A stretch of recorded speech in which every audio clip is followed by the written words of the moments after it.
Appreciate it. Well, I got to go right to the news. This afternoon, Haaretz broke this story, which has been picked up by the Times of Israel.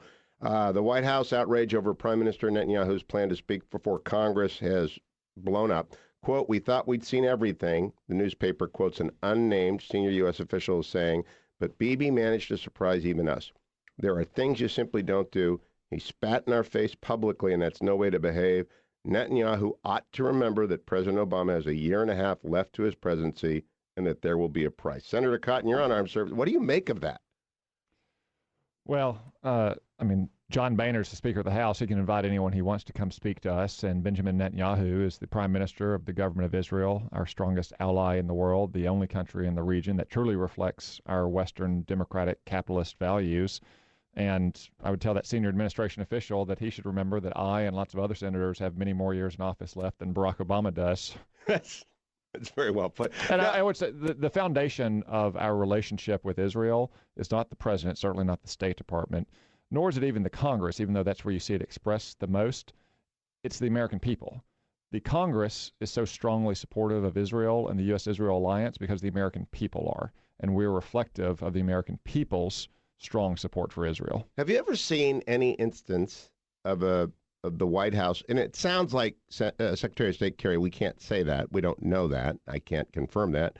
But have you ever seen anyone take on a sovereign head of state that way publicly in the last years that you've been in D.C. or around D.C. after coming back from the Army?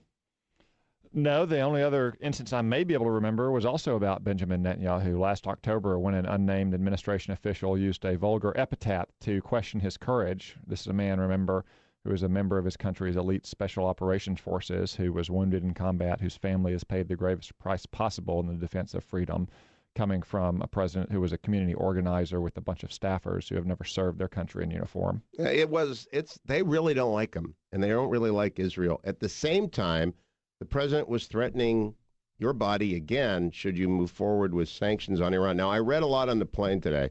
When I wasn't bothering Barbara Fairchild, I sat next to the editor-in-chief emeritus of Bon Appetit, which was really kind of interesting to me since I'm not a foodie, but did it for 20 years. It was fascinating.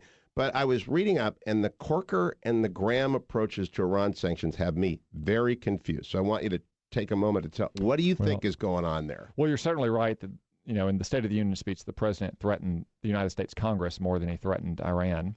And the position that the president has taken on sanctions is simply illogical.